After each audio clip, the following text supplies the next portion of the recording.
Okay, so we are now in 2 Kings chapter 5. We're in part 3 of 2 Kings, and we just listened to the entire chapter.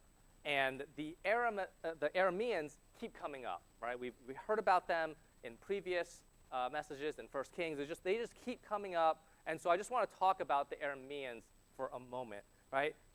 Aram, right, that's the empire there, is in modern-day Syria. Okay, and so it is in northeast. It's northeast of Israel. There's a map up there, and this is why when we see the Arameans come up, it's never with Judah, right? Because Judah is further south. And during the reign of David, he defeated the Arameans and kind of kept them subdued, and that kind of stayed that way through King Solomon. But after Solomon, the Arameans became a problem again. They would just go back and forth and that kind of stuff. Even today, this is happening. Where Aram is, that is modern-day Syria. And when Syria fell and Bashad escaped, Israel actually just went ahead and invaded a little bit because they just wanted to take a little bit of land on their border just to kind of make a buffer zone. Because even now, Israel and Syria are not exactly best buds, right? So this has been going on for a long time. They go back and forth, back and forth. Okay, and so the way we're going to discuss and kind of explore chapter 5 is this. I'm going to quickly recap what happens and kind of like point out some interesting things. And then we're going to look at some of the major characters in chapter 5. And finally, we're going to look at, okay, what does all of this mean for us today? Okay? All right, so let's recap chapter 5, right? So Naaman is a great military commander. Now, interesting note, right? And right in verse 1, it says, through him the Lord had given victory to Aram, right? That is like, whoa, wait. Aram is not Israel. It's not God's people, and yet the Lord has given them victory, right? What does it say? It just says that God is sovereign.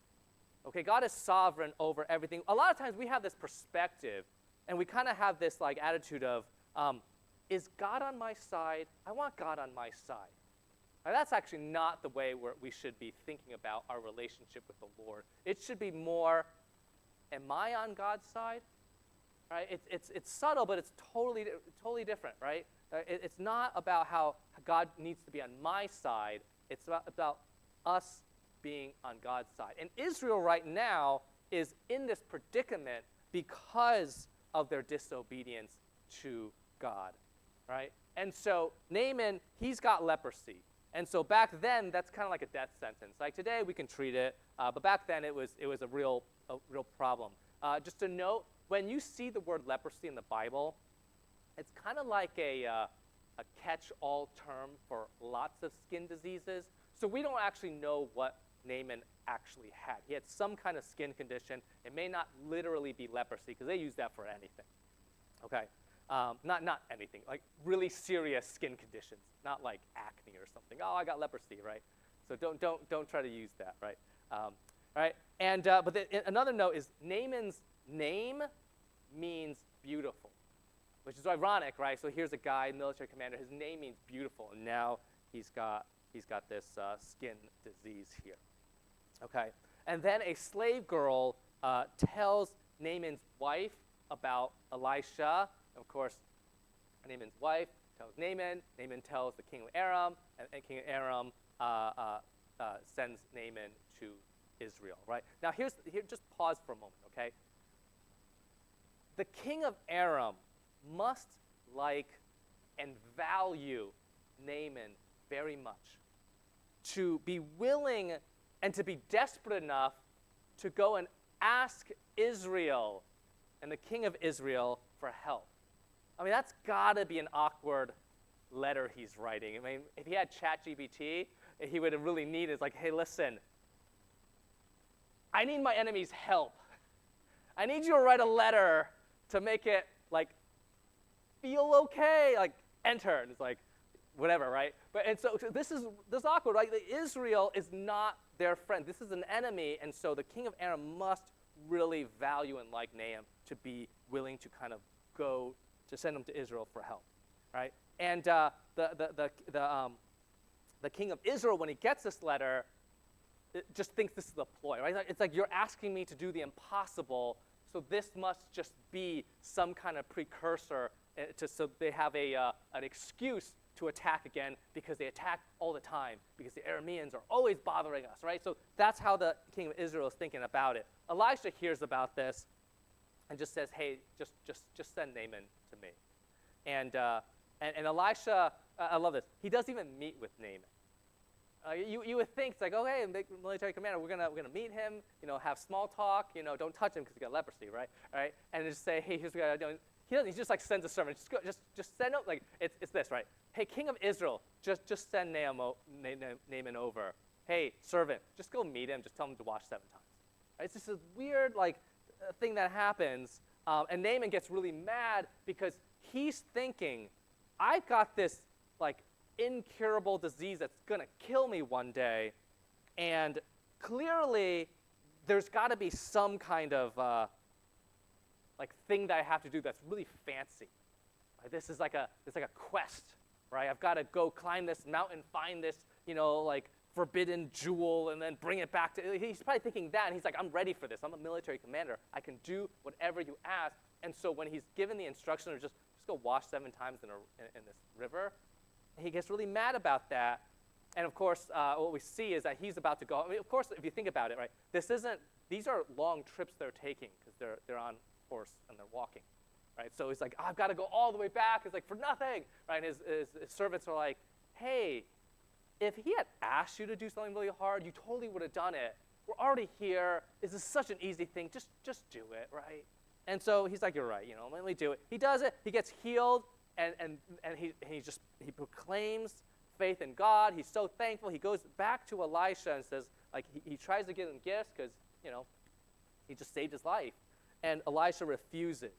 And so Naaman leaves, but Gehazi, one of Elijah's servants, he's like, I'll take the reward, Elisha, if you don't want it. And so he goes after Naaman and lies about how, hey, we got this visiting prophets coming, we want to give him some stuff. And then he lies to Elisha about what he did and taking the gifts from Naaman, and then he gets leprosy. Okay, and so that's kind of what's happening. Now let's take a look at some of these major characters in here. The first person I want to look at is the slave girl. She is the real hero of this story, because if you think about it, she is loving her enemy. Long before Jesus said in Matthew 5:44, right? But I tell you, love your enemies and pray for those who persecute you. Why is she a slave girl? It's because the Aramean army, which is Naaman's army, literally killed her family, right? She was doing just fine. An attack comes, her whole family is killed, and she is taken as a slave. And I don't know if her love for Naaman or just that is out of she got to know them, or it's just she understood something deep about what it means to follow God, and that she loves Naaman enough to tell them about Elisha. None of this would have happened if that slave girl would just said, you know what, Naaman, you killed my family. I'm just going to keep my mouth shut and watch you die a slow, painful death. That would have made sense, right? But she doesn't do that. She loved her enemy. And this is Old Testament. This is long before Jesus came around and said, love your enemies, right? And so she is really the hero of this story. And if there's anyone in this story that we're supposed to emulate, it's her, okay? So that's the first one. Second one, the king of Israel, right? He's like the classic doubter, right? In verse 7, he says, as soon as the king of Israel read the letter, he tore his robes and said, am I God? Can I kill and bring back to life? Why does this fellow send someone to me to be cured of his leprosy? See how he is trying to pick a quarrel with me. And I thought, oh yeah, that's us. Like we're often the doubter, right? And so as we're reading this and we're thinking, hey, which character am I? Most likely we're the king of Israel here, without the well, right? And we doubt very often, okay? And the next character is Elisha, right? Well, Elisha, he's the prophet, so he's full of faith. He has his priorities straight. In verse 8, he says, when Elisha, the man of God, heard that the king of Israel had torn his robes, he sent him this message: why have you torn your robes? Have the man come to me, and he will know that there is a prophet in Israel. Right? I just want to kind of hone in on that last line, that there is a prophet in Israel. That is not a bragging thing. He's not boasting about, like, look at me, prophet of Israel. It's the big sign on my door, right? And it's about the fact that he serves God. So that line, that there is a prophet in Israel, is really pointing to God whom he serves. Okay, so that's important to understand that thing. Okay, the next character we'll look at is Naaman himself. Okay, I think what happens to him is he changes from an attitude of self-interest, makes sense, he's got leprosy, he's going to die, doesn't want to die, right, to genuine worship. In verse 15, it says, then Naaman and all his attendants went back to the man of God. He stood before him and said, now I know that there is no God in all the world except in Israel. I love that. It's not Naaman and all his attendants. Like, he understands it. He's like making his whole crew, like, hey, we're all doing this because the God of Israel is the real deal. Okay? And then in verse 17 and 18, this is after Elisha says, no, I'm not going to take any gifts. Says, if you will not, said Naaman, please let me, your servant, be given as much earth as a pair of mules can carry. For your servant will never again make burnt offerings and sacrifices to any other god but the Lord. But may the Lord forgive your servant for this one thing. When my master enters the temple of Rimmon to bow down, and he is leaning on my arm, and I have to bow there also. When I bow down in the temple of Rimmon, may the Lord forgive your servant for this. Right? That line, given as much earth as a pair of mules can carry. Right? So Naaman is new to faith. Right? And he doesn't understand that he doesn't actually have to do this. Right? Back then, a lot of times they look at gods as like territorial gods. And so when I'm in, like West Hartford, there's a West Hartford God that can protect me because I live in West Hartford. I don't. I live in Avon, right? But then I go to Avon. It's like, oh no, like Avon God is here. And so what they would do sometimes is kind of like take that dirt and bring it with them and be like, well, like West Hartford God, you got to protect me now because I got some of your dirt. It's kind of weird, right? He's new to faith. He doesn't understand.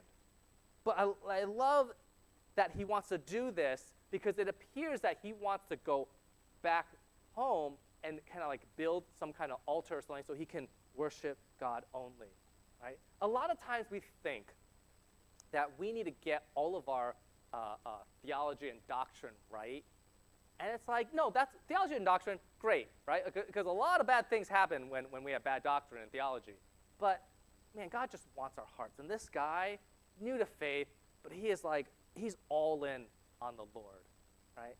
And he does that, and I love that, right? And then he says later, never again make burnt offerings and sacrifices to any god but the Lord. So it really appears that Naaman's faith is sincere and genuine, right? And I love how he's also, like, in advance asking for forgiveness for helping the king of Aram worship his God. He's like, listen, I still like serve the king of Aram. He doesn't worship the Lord, and he's old, and so he's gonna bow. I'm gonna just kind of be there with him, and he's trying to like explain to Elisha, like, I'm not really worshiping that God, but like, forgive me for doing that, right? I love that he's already thinking about that, right? And so here Naaman really looks like someone who has this change, and that his faith is genuine, okay? And then let's look at the servant Gehazi, right? He's greedy, he's dishonest, he's disobedient. He has a disrespect and disregard for the Lord and the Lord's prophet Elisha, right?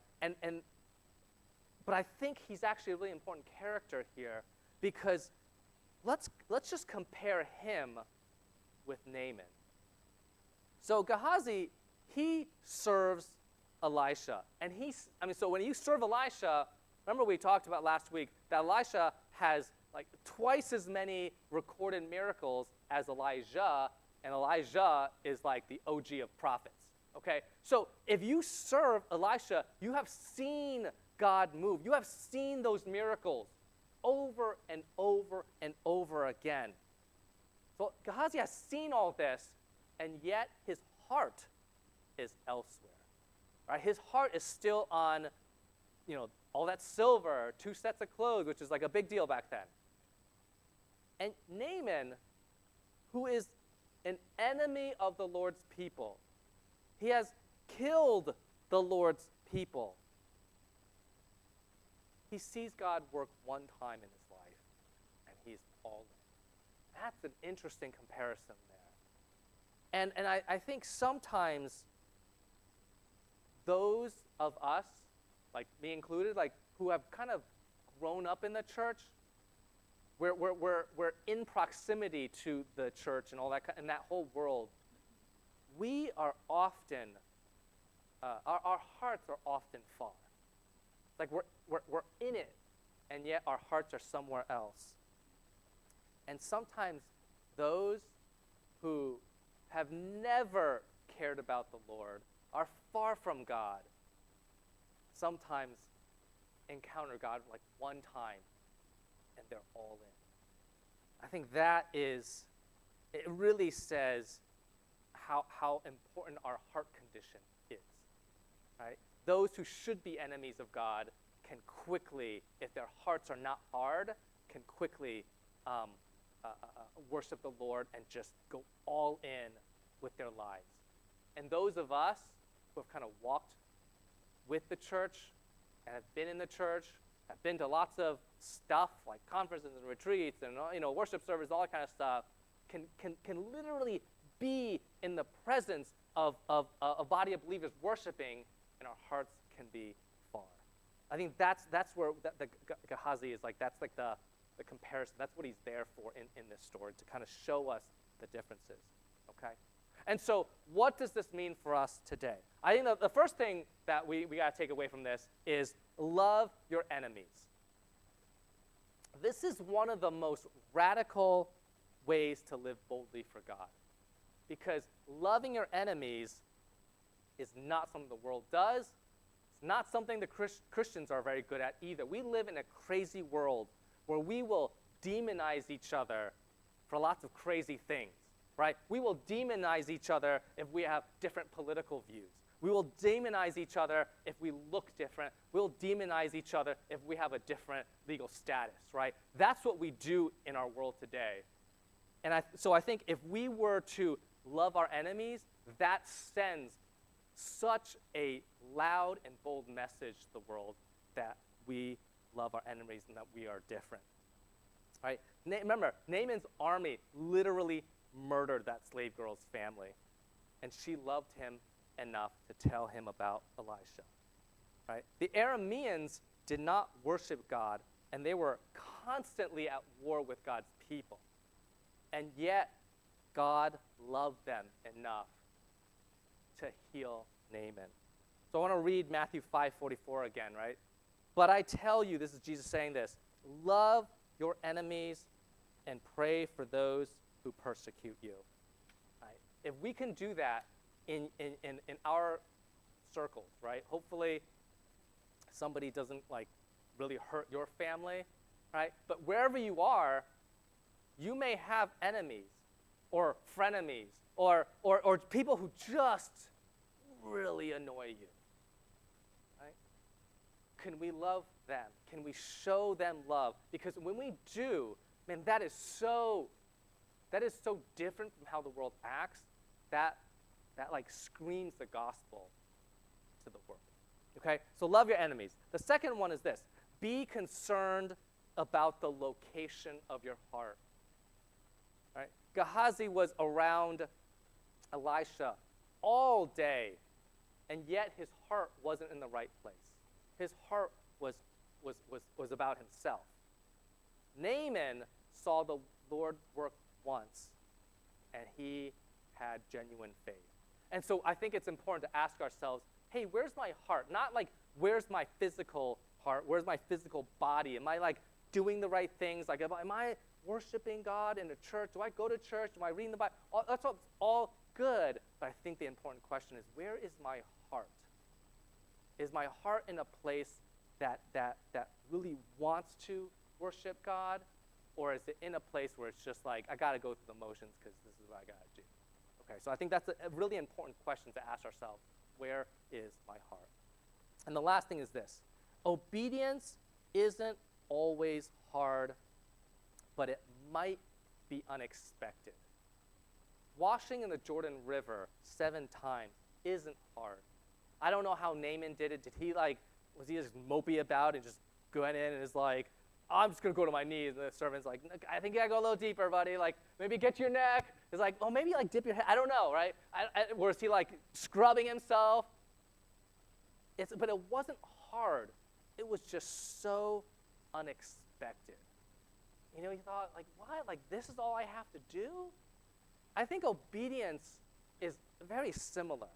Obedience to God is pretty straightforward, right? You don't have to be a Bible scholar to know what God has called you to. You just got to know some of the basic Bible stories, right? Like the stuff that, with my kids, and when we do our devotionals and like it always goes through a story, they're getting to that point. They're young, right? They're 4th and 5th grade with my girls. And they're like, oh, this story again. Like, so at a young age, they've heard these stories over and over and over again. So we kind of know what God has called us to. It's not hard. It's just, it's unexpected in the sense of like, oh, wait, that's it? Yeah. Like, that's literally it. You know, I had a professor once who said this. He said, you can close your Bible and never read it again, and you will know more than you intend to do. You can close your Bible and never read it again, and you will know more than you intend to do. What he's trying to say is, where he's teaching pastors here, right? He's like, no, this is important, but a lot of times we know a lot of stuff from the Bible, and we're just like, you know what? Yeah, I'm going to pass on that. Like, I'll do some of this, but loving your enemies, I'm just going to pretend I don't know that one. Or I'm just going to say, maybe that one doesn't apply. We'll come up with justifications of like, well, you know, like, maybe, what does it mean to love others? You know, and they'll just come up with excuses, right? So obedience isn't hard. We actually know what to do, but it just kind of comes in unexpected ways where you're like, that's when I have to be obedient, right? And so for us, I think we have to ask ourselves, hey, in my life, in the daily things that I kind of do, are there situations where it's like, oh yeah, this is what the Bible would say. This is what I'm supposed to do, and are we willing to do it? Sometimes it's just unexpected. You're like, I don't want to do that. Okay? So love your enemies. Be concerned about the location of your heart, and then remember, obedience isn't always hard. I mean, sometimes it is. Sometimes it's actually very difficult, right? But it's not always hard. It just might be unexpected. We might not want to, because we might want to do it because it's easier not to. And let's not be like that. Okay? Let's pray.